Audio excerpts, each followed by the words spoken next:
Hello and welcome everybody to the live cybersecurity awareness forum. This is our 11th session being held on January 25th, 2023.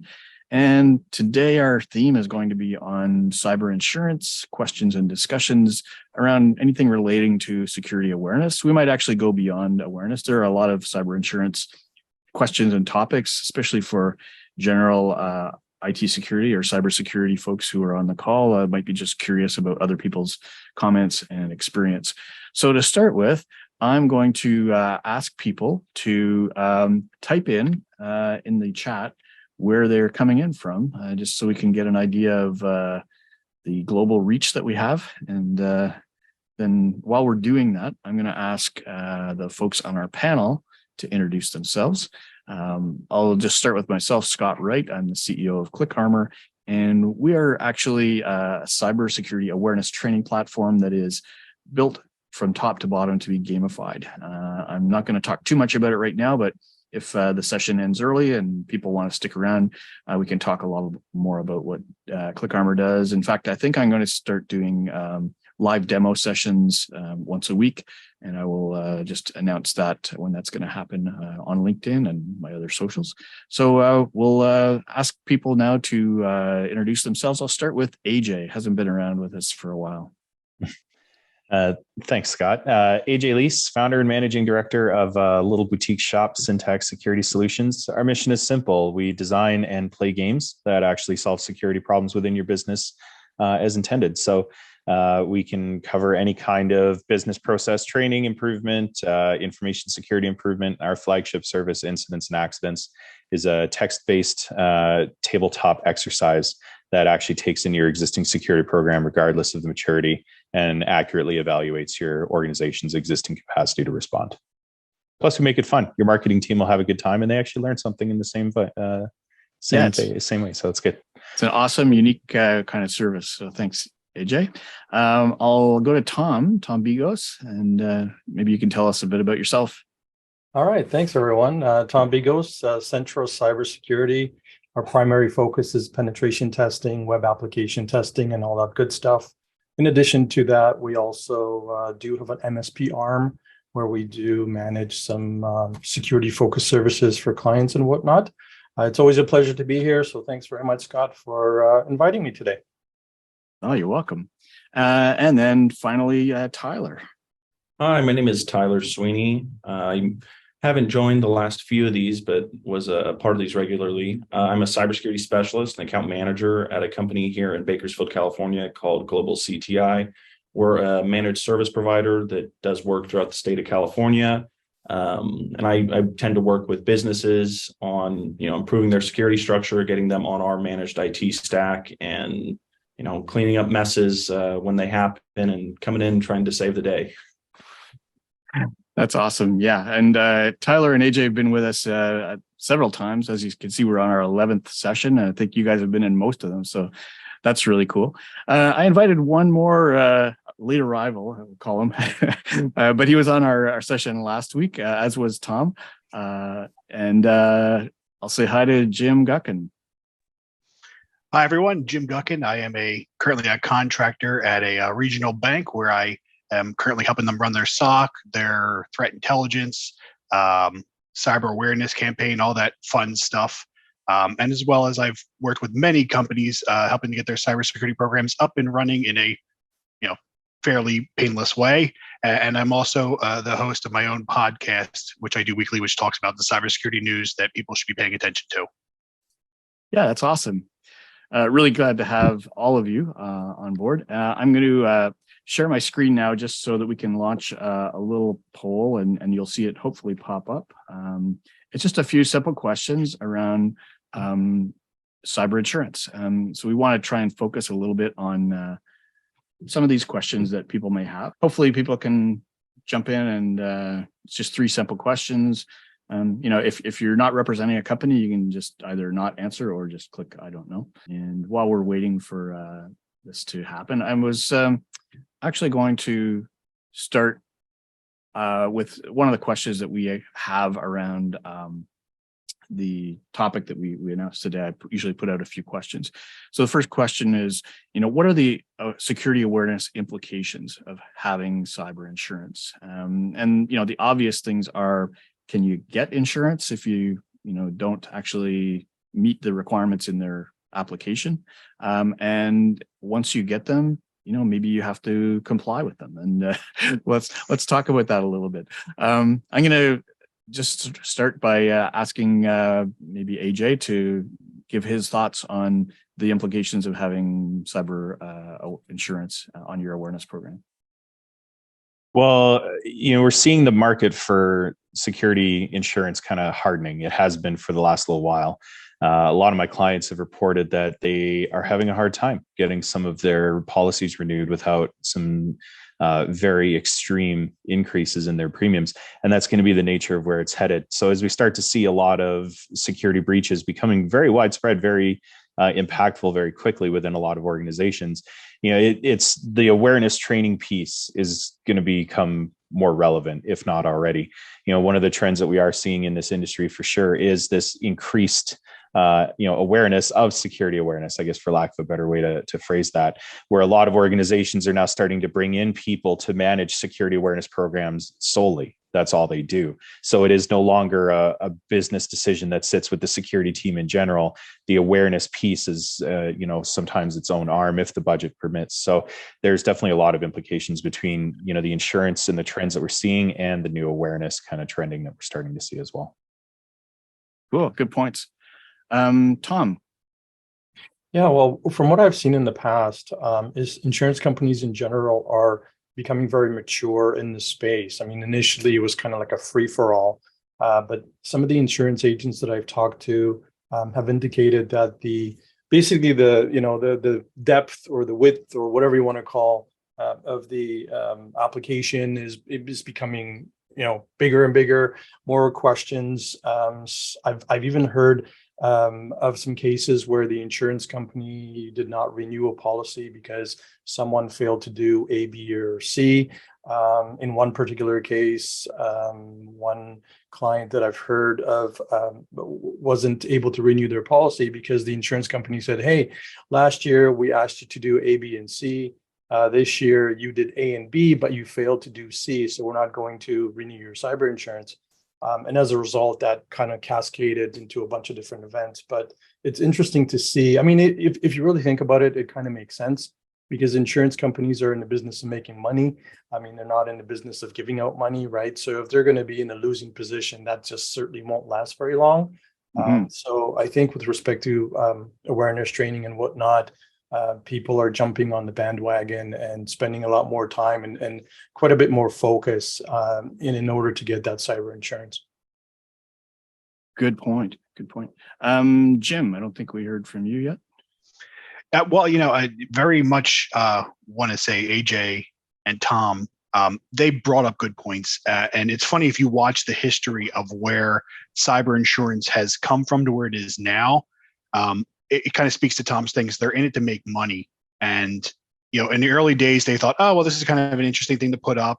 And then we started seeing ransomware payments balloon exponentially because now it wasn't just I'm targeting your business. It's I target your insurance company is going to pay for it. So rather than, your business makes, let's say, $100,000 a year, I can now say, give me $500,000 and I'll fix your systems. Which then caused insurance companies do what insurance companies do. They kind of scrambled back and go, all right, what are the things we need in place to hedge our bets as the insurance company against businesses where it says, look, we're going to put this stuff in place. And, I think every year that I've come with any organization up with cyber insurance, it seems like the bar just gets set higher and higher every year. A lot of that around what you're talking about today, which is, the awareness training, mostly because as I've said a bunch of times on a bunch of different places, the most breaches come from a phishing email. It seems to be the main way in. There are some hacking through other methods, but phishing seems to be the one where it's there and it's changing right now. So our usual awareness training for most organizations is, hey, if it looks suspicious, if the email looks weird, if the address looks changed. Well, now, some of these smarter ransomware gangs or hackers, whatever you want to call them, start using legitimate links like, hey, this comes via SharePoint. Hey, this comes via OneDrive or Box. So, I think insurance companies, why it's not now, I want to say within the next 2 or 3 years, you're going to see them kind of push cyber awareness training to another level, because it's now getting harder to identify these things. They're coming in through valid sources. And companies are going to struggle to keep up with it, because we're at the bare bones minimum most places, saying, hey, this is what you're looking out for. And with this year, I've probably seen a good dozen phishing emails where I want to just clap back and email the hacker back on, look, this is a really good job you're doing. It took me a minute to figure out that this was not legitimate. But there's some same tactics that they're always going to be there. The urgency of, hey, I need you to respond now. Those are still good key things, but I think cyber awareness within the next 3 to 5 years has to mature above the basement level of just look for suspicious things. Yeah, really good points. Thanks, Agreed. Jim. Tyler, I'll give you. We basically covered all of it. I think my opinion is going to be in line with everybody else. It's just, it's all about money at the end of the day, right? And we look at how much payments have ballooned, and I've seen opinions on both sides, right? The more these insurance companies are paying out, the more they're incentivizing this sort of behavior. And of course, I don't want any business to go under, but yeah, like you guys said, that if the insurance company cannot give out these policies in a way in which they do the math and factor in those losses, it's the arms race is just going to increase. So I think not even just with awareness, I think we're going to see things like mandatory offensive testing, penetration testing, and I've seen some awareness requirements that still, some of these policies, they're almost nominal awareness requirements where it's all, go over it this many times. I think we're going to see a huge shift in that, where, it's going to have to be specific to, whatever platform or a certain amount of regularity, just because, you can get the best endpoint protection, firewall, all that sort of stuff. And those companies are always iterating on it. And you never want to say I guess, cliche line in cybersecurity that, the person is the weakest link. Because I think conversely, someone that's, done the training, awareness training, and I think they can likewise be, your strongest asset. So I never want to take away from employees, but yeah, I think we're going to get much more formal. I just think about policies I saw, even 5 or 6 years ago, where insurance agents would just tack it on as like a bonus. And it was some nominal, I guess, premium. And now you're seeing premiums where, they're dropping people off of their policies because they're not in it to lose money. And I've seen this firsthand, and it's not pretty, because if anyone has ever had to deal with insurance for anything, their incentive is not to do the right thing. It's to not pay out. And no offense to people in insurance, but these are, large corporations. And I don't know any large corporation that chooses to lose money when they otherwise could not. Yeah. Really good points, Tyler. And one thing I meant to ask to the audience, I tried to reach out to as many insurance industry people as I could to invite them. There were some that said they were going to come, and I don't think anybody's here, but if there's somebody here from the insurance industry, then just type in the chat, and we don't want to pile on to you, but we do want to hear your insights, on anything that we say here, for sure, because we might be misleading people. A lot of times we see that there's some perceptions, different perceptions based on what people have experienced, right? Like Tyler, you said you've seen this firsthand from certain companies having to deal with it, and others have seen less. So I think it actually does depend on the companies that you're dealing with for insurance coverage. And what's interesting to me, and one of the reasons I thought this would be a good topic, is I've actually talked to a lot of companies, especially managed service providers, who actually have many customers of their own, who, like Tom, has many people, and Tyler too. But when I actually speak with people in the insurance industry, and I've spoken actually to some academics who are sort of in the underwriting side of things, I still have not found the people who create those questionnaires. I'm looking for them because I'm going to show you, I'm going to share in a minute some interesting differences between them that I just did a Google search and found some that you would know well as companies.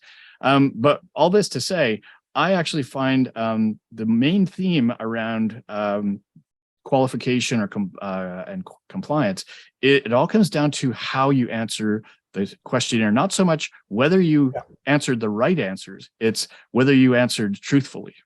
And that's really important, because if you say you're doing security awareness training and then you have a breach and they do an they call it an inspection or whatever, and they start asking people, well, yeah, I haven't had training in a year and a half, then you could be denied, right?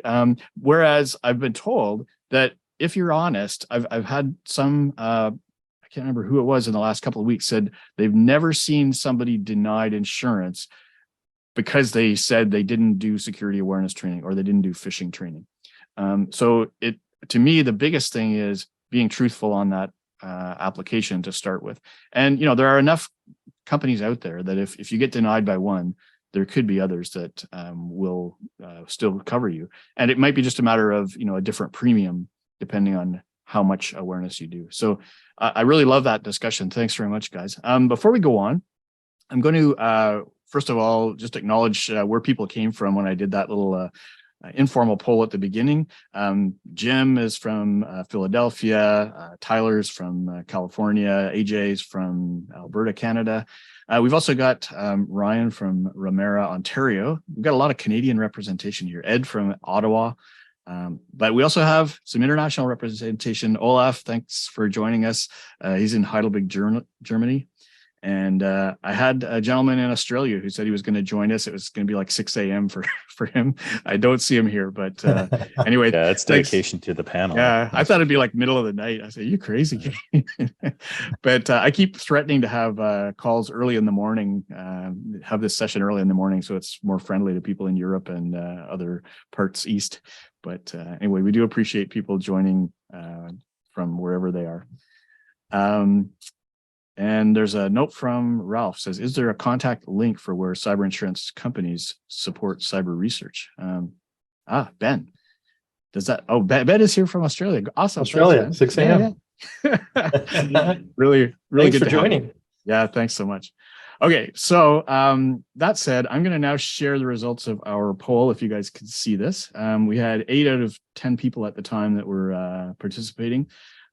So does your organization have cyber insurance?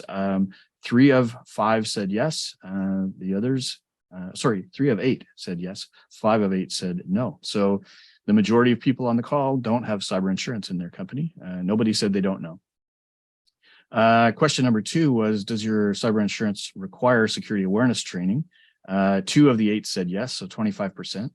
Half of them said no, and the rest said they don't know. So interesting there.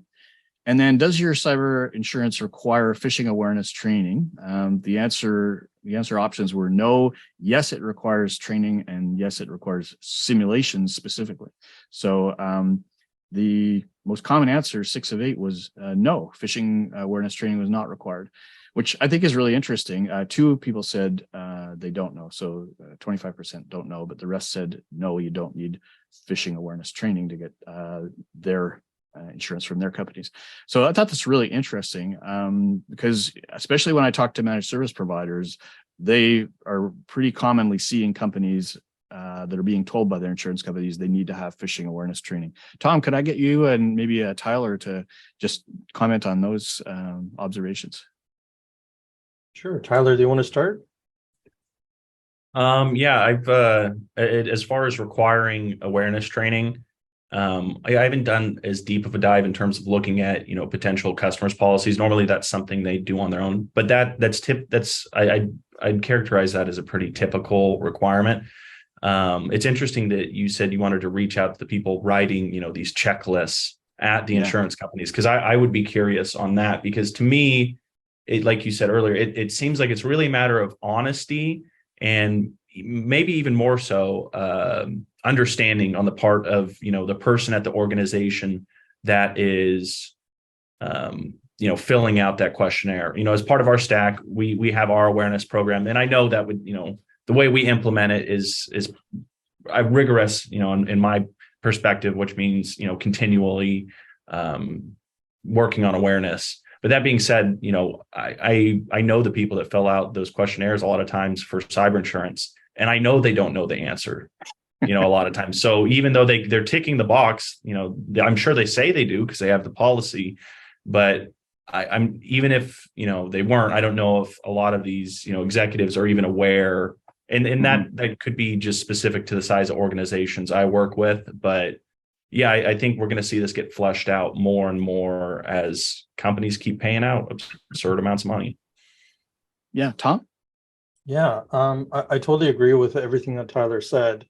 With respect to the awareness training, a lot of clients that I've spoken with, it's not mandated, at least it wasn't mandated last year, to have that cyber awareness component being mandatory. Just on a side note, and I have no idea what the numbers are for this year, but I attended an online event, I think it was in 2021, where I heard a statistic, and this statistic was for Canada only, where a representative from an insurance industry indicated that for every dollar the insurance industry took in cyber insurance premiums, they paid out at the time $4. And again, this was a couple of years ago. I don't know what the stats would be today, but I just thought I'd throw that in. Wow. Yeah. So, like I said, a lot of the clients that I've worked with, cyber awareness isn't mandated. However, just like Tyler said, the questionnaires and just like all of you indicated, the questionnaires are getting longer, they're getting tougher. And I was actually involved in a situation where a client was denied a claim because the insurance company went through the questionnaire from the previous year. And after, doing some their due diligence, they basically indicated, well, you lied on your application. You said that you had logging and alerting in place, where now we find that you don't. It's not active. You don't even have it. So they basically denied the claim, which rightly so. I totally agree with them, right? I mean, if you're going to lie, like you said, Scott, it's always best to tell the truth. Yes, in the end, you'll end up paying a little bit more, but you know what? If you're ever in a position where you need the insurance company, you've got much bigger problems than worry about, a lie or something like that on a policy. So, yeah. Tom, sorry, Jim, do you have any thoughts on that? So I just want to add to Tom's thing. There was a company that does not have anything on any of the pages I represent, but I came in, I was consulting for them. They were looking to get cyber insurance.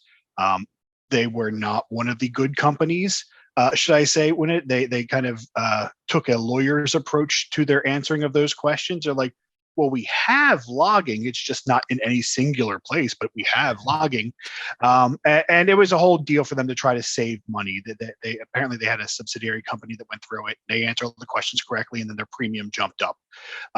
So they kind of just did like the bare minimum to kind of squeak through these questions. And I will say, like Tom was mentioning, the company did, after I had left, because we obviously didn't get along when it came to security reasons, they did have a breach.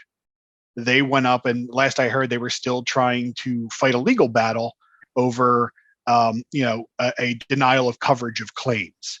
Because they, as far as they were concerned, they met the criteria. They were quote unquote as honest as they could be. But it's one of those things where, you really have to take time, answer the questions correctly. Yeah, will your organization pay more? Probably. But when it comes to that, like Tom said, that moment you need that insurance, you don't want to give them any reason to back out. So you want to make sure that you're doing what they have asked. Usually they'll come back, at least in some of the ones I've talked to, they'll say, hey, we really want you to fix A, B, and C. And put those policies or procedures or trainings in place so that you can kind of push forward. And I think almost every place I've been at or worked with, I've always had phishing awareness or cybersecurity awareness as part of the reason the insurance company had pushed on it and why the company wanted to. But the main thing is, the one thing I always stress for all business is, even if you're under an audit or if you're under some kind of compliance or an insurance policy, most of us should take that as the bare minimum level of which your security program should operate, and you should strive above that. So even if it's not required to do cyber awareness training, Sure. you should do it, because eventually it's going to be something that they're going to require, and they're going to keep turning the knot to make more and more requirements. So let's get it in now where it's cheaper and you're not rushing through it. But definitely don't be the company that lies on your insurance to save money, because it can bite you in the butt. Because when they come in and they're going to hire their experts to come in and look at it, and then you don't have any of the tools or the stuff you kind of said you had. Yeah, that could be the end of the business. Right. Just a quick add to what Jim just said. I had a small client that had a breach. They called the insurance company, they set up a claim, and the breach happened 2 years ago. They're still waiting for their money. The insurance company hasn't paid a single dime yet. And in fact, after the breach took place, the insurance company brought in their own expert to, find anything that they could absolutely find to not pay out the claim. And I suspect, and again, this is just my own personal opinion, because they didn't find anything, maybe they're just hoping that, well, if we kind of, play this out for a year, 2 years, 3 years, we won't have to pay out in the end. Yeah, maybe the company will go under and then we don't have to pay. Yeah. Exactly. Right. So anyways, yeah, the insurance industry is very, very unique for sure. Yeah. AJ? Well, and those are some of the discussions that are being had about insurance policies within a business now. So that kind of behavior is definitely a double-edged sword. And, I've seen organizations where they go, oh, this only covers $500,000 or $250,000 in coverage max. And that's the cap. It isn't going to be any more than that. So they go, well, what are we really paying for in that case? Yeah. Where's the value that this brings? I'll go without it. And whatever I would spend on the policy, which is probably more than it serves to pay out, I'll just invest that in my security program in a pragmatic and effective way that aligns with the way the business runs. Because if you have awareness training and it has to have XYZ content, but none of that applies to the business, according to the insurance company, you don't align with what they expect. But whether or not your program actually brings any return on investment into your own business, they don't really care. As long as you tick their boxes, that's what really matters. It's kind of the tired old story that we see with compliance too. It's sort of that spirit of the law versus the letter of the law, and how that is different within every single business and how they implement it. And there are tons of controls you can wrap around a lot of different things. When you bring, some security conversations into the boardroom that are like, well, this is the cost of control versus the cost of doing nothing, or this is the cost of the remediation. It's like, well, we're okay to let this burn because we can just wind down that piece of the business, pay it out of whatever other finance that we've got, and we're still going to come out ahead. So it's one of these situations where I think in order to progress kind of amicably, companies are going to have to be aware that they have to be honest with their insurance companies and see security as a continuous improvement initiative. And in the same vein, the insurance companies are going to have to be aware that things are just going to happen. And that's just the way it's going to go, right? Sometimes stuff just isn't going to work out. So it's going to be an interesting balance here in the next 3 to 5 years. Yeah, it's a really interesting discussion because in advance of this, actually a couple of months ago, I went to a conference that was an InsurTech conference, and I was trying to read up on insurance and cybersecurity and all that stuff at the time. And when I started to learn a little bit more about what's going on, and I saw a YouTube video, it was a panel that included a couple of underwriters from AIG and I think Mosaic, if that's a different place. And they had some really interesting comments. And that was, this was not focused on awareness training. It was mostly just cyber insurance kind of thing. But the interesting comment they said was, in a number of years, 5 or 10 years, cyber insurance is going to be a bigger business than property insurance. And so I always was asking my question, are they pricing themselves out of the market, by being so narrowly focused on, only honoring certain claims based on terms and conditions and charging premiums that are going up, double, triple in the last year or two? It seems like they're trying to price themselves out of the market and they just don't want to be in it. But from what they're saying inside, the industry is they're looking at this as a big opportunity. So I think what they have said that we haven't yet observed is they're doing a lot of research on the risks. They should be the experts on risks, right? For figuring out what the risks are, what the costs are. And so it'll be interesting to see, if the premiums start to become more reasonable, if the terms become more reasonable. And something really interesting I learned at the end of that panel discussion was there are portions of every insurance carrier that they allocate to helping their customers become more better risk management. And so that was really kind of interesting to me. I had not heard that before. And so, at least at that level of the big thinkers in the insurance industry, I think they probably think they're going in the right direction. It'll be some time before we actually see that or not. So I just wanted to add that because I thought it's pretty interesting. Would be a pretty big missed opportunity not to offer some of those. It's sort of like when you go to driver's ed to decrease your driver's insurance, right? The idea being if you fell asleep, at least at some point you picked up some of this information and are at least to this new level of competency. So bringing in some trusted services from an insurance company standpoint, it's just good business. I think it's also going to turn into this like, oh, you want to operate in these jurisdictions? Well, you need the insurance. Now you're stuck, right? There might be a legal requirement behind some of that. And one thing I've learned from talking to a couple of different people in different positions in the industry is that there's actually a disconnect between the people doing the research and the people doing these questionnaires. And I thought that was really interesting because they said one person specifically told me, who's writing the questionnaires? It's lawyers. It's the lawyers at the insurance company who've decided it's costing them too much, so they got to put in something here to reduce the risk. But it's not done on any scientific basis for it yet. So let's hope that they get a little more research under their belt and change. Silos are everywhere. Can't ever get away from silos. They're all over the place. Yep. You think of it like any other growing technical field. At this point, they're learning as well as we're learning, as businesses to better protect ourselves.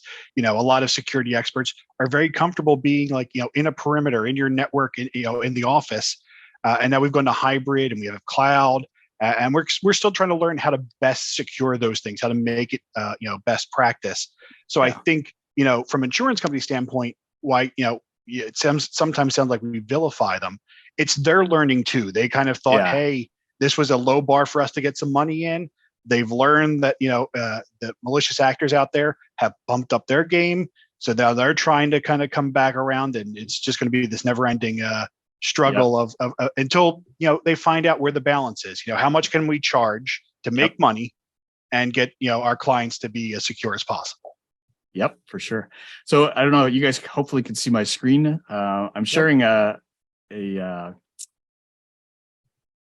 insurance applications for a couple of companies I found online. Are you guys seeing this? Yep. Okay, yep. Cool. So I'm just doing a couple of searches. One throughout it's like a 5-page document to see where it says awareness or employees or training or education or things like that. So there's 2 instances this is the traveler's policy, right? And so I'm trying to find, where does it say? Oops. Anybody see where it is here? Oh, that's award.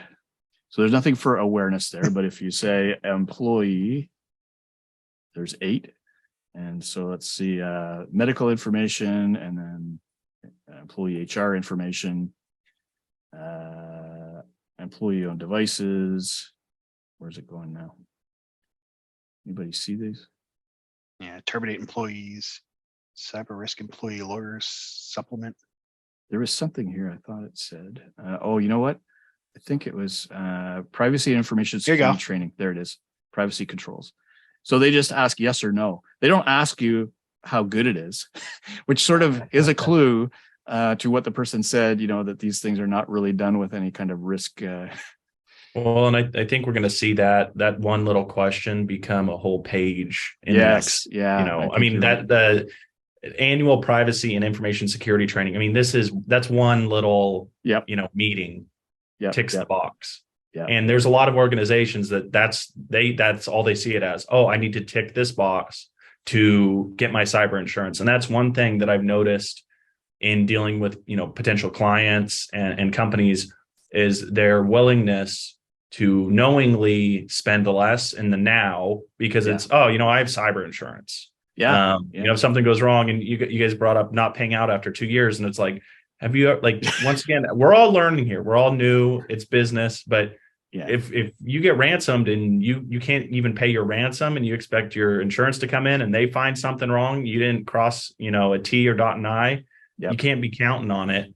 And I think we're in that weird transitory phase of,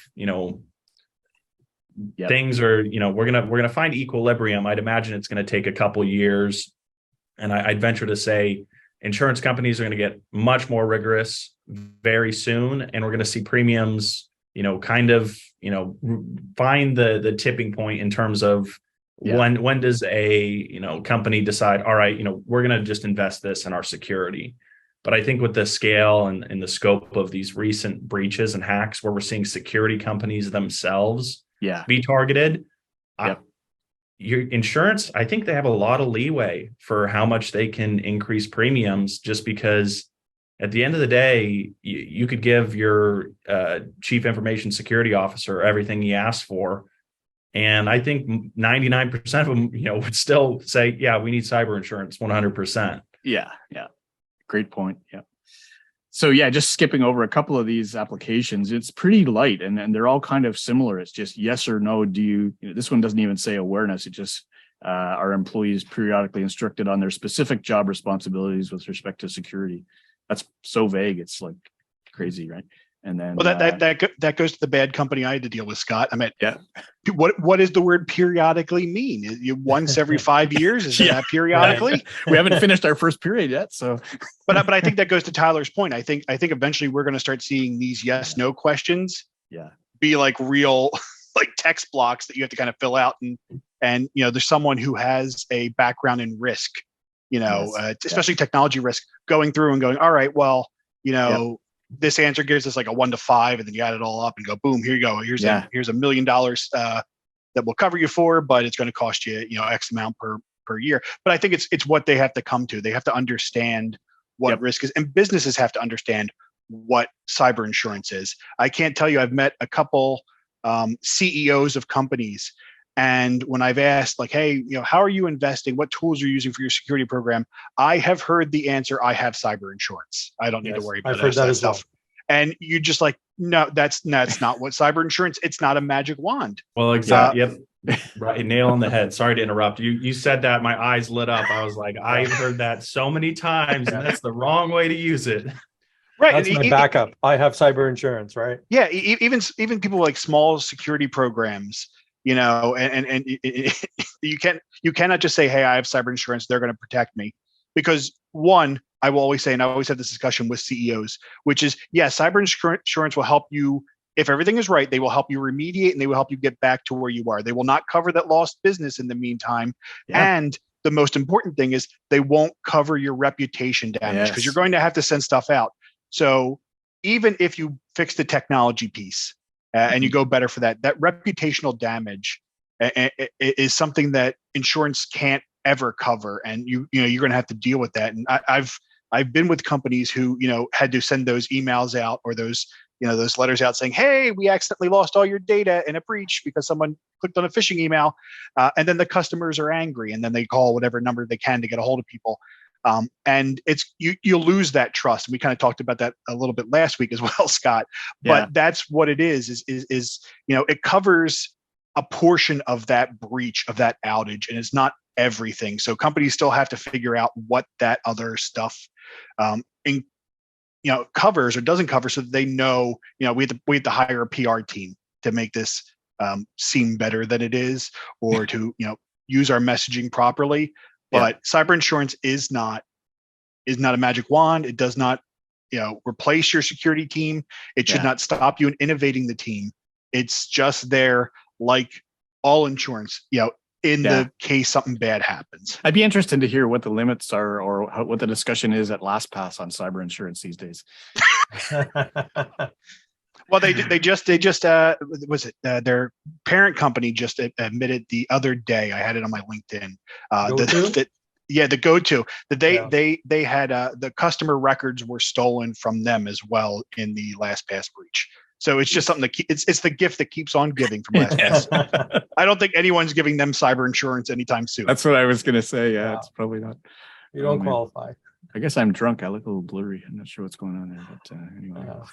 Yeah. So let's move a little on. Actually, I saw Ralph made a good comment about trying to reach out to people in the insurance industry about his work, and has no results on reaching anyone. So I think we should all gang up on them and try and get some answers. So I had a number of questions I just thrown out, and this is we already covered number 2, so I'm just going to go on to number 3. Any tips for security awareness programs when it comes to cyber insurance? Like, is it a matter of trying to plan it, or do you want to try and teach people about insurance or not? What do you guys think?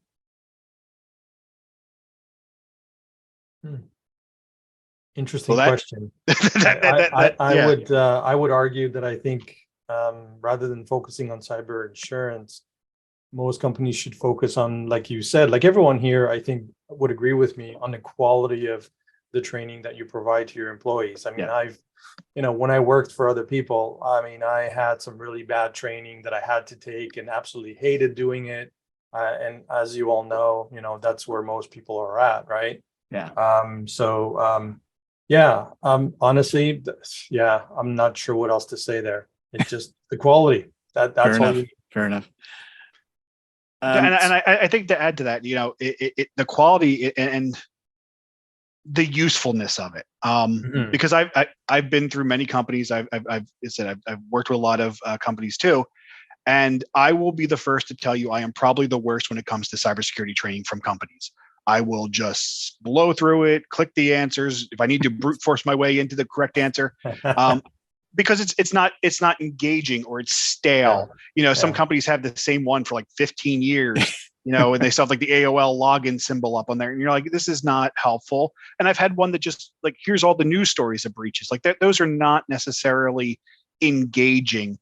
Right. And one of the things I try to do, especially when talking with businesses, is cyber awareness should not stop at the business level.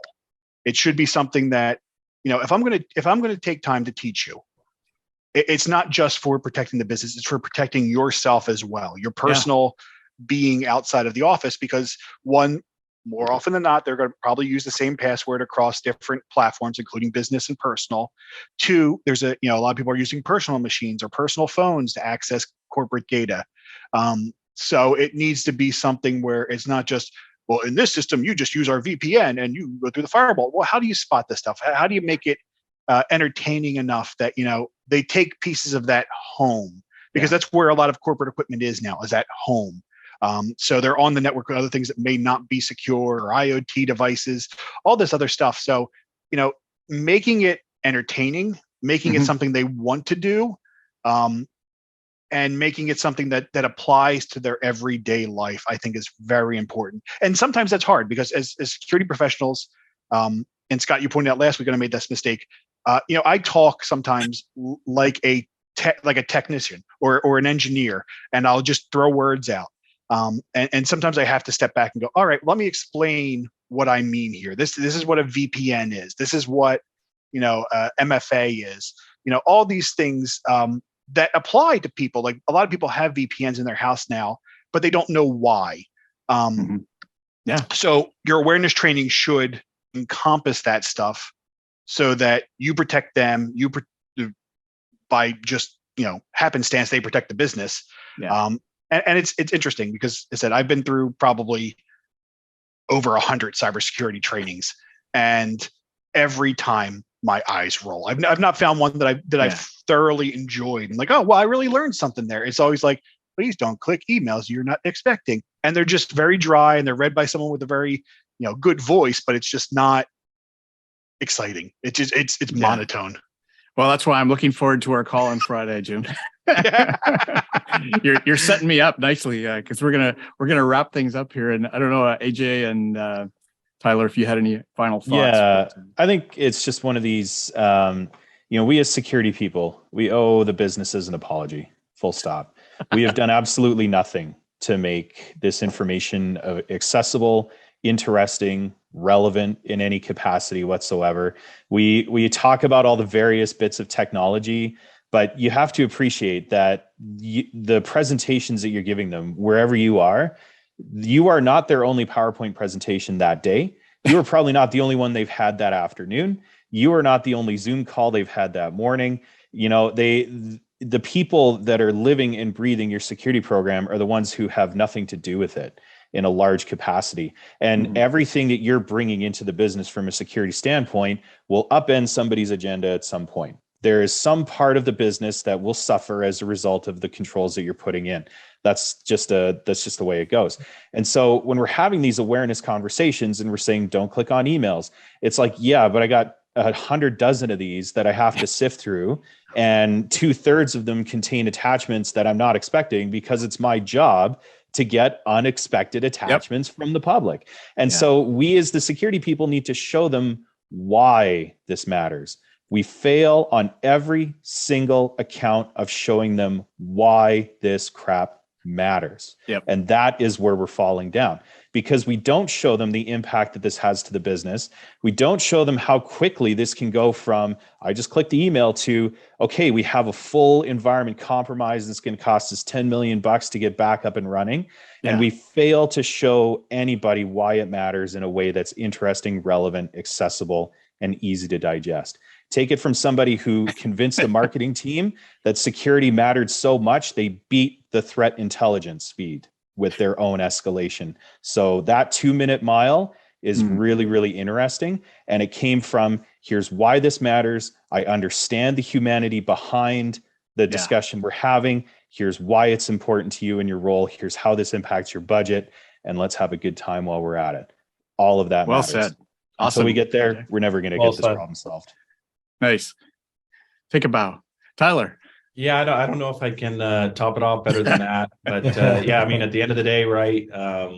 It's our job. The initiative is on us to convey why this is necessary, and it's evident that I think it will become abundantly clear, regardless, just as a matter of attacks. But I think the best case scenario that would be that as security professionals, that we're able to convey something that is I guess less marketable in the sense where it's not, oh, this new penetration testing tool or firewall. It's not the same buzzwords, because training is training. It's like learning any other thing, and it also constantly evolves, and many people want it to be the one and done type thing. And all of us here, I mean, I'm continually learning. I've never done learning security awareness.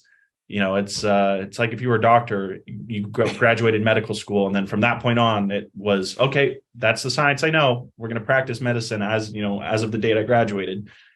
No, that doesn't work, because training like this, the longer you go without refreshing it, it goes bad. It has a shelf life. Yeah, for sure. That's a great insight, Tyler. So yeah, I'm going to take Jim's challenge. I'm going to be meeting with him on Monday, but on a Friday, sorry. One of the interesting things he said, he's seen 100 different security awareness training programs, which I believe. I've seen quite a few myself. And the reason we developed ClickArmor was actually because of my experience in actually as a user and having delivered many awareness training programs through other vendors. I'm not going to name them here, but you guys all know who they are. But the most common comment we get after we do a little demo for people, and that's why I'm going to start doing live demos, is this is unlike anything I've seen before, which is a good compliment, but doesn't mean it's great. So we have to prove it to people. And one of the reasons I really liked our discussion today about the insurance side of things was, I think we as a platform have the opportunity now to gather a lot more relevant data about what people know. It's not just, did you complete the training? It's, when you go through a gamified course or lesson, you're actually experiencing a lot of different scenarios. So you can see multiple different emails within a few minutes and have the opportunity to analyze the senders, the links, the body content, and be able to sort them and get feedback in a safe environment. And you're not going to be shamed by doing something wrong. So all this stuff happens really fast. We've got customers that have 98% compliance rate over the last 18 months. So it's sticky. People will still use it on an ongoing basis. We're always coming out with new content and ongoing challenges. So love to have a chance to talk to people. If you're interested in what gamified security awareness training looks like, come and visit us at ClickArmor.ca. So they're the ones that pay the bills for doing this podcast or this webinar. So I really appreciate everybody sticking around. It's really nice to see we've had 9 or 10 people on the call right from the beginning, plus the panelists. So that's awesome. And so with that, we're going to talk about next call. So I've already scheduled it. I've set it up for February the 8th at 1 p.m. And the theme there is going to be fun. It'll be talking about industry statistics relating to security awareness.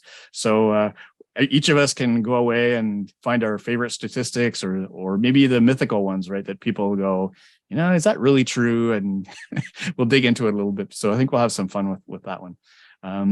So with that, I'm going to wrap things up. I'll give each of you guys 1 minute to sort of give a last word on anything you like. So I'll start with Tom this time.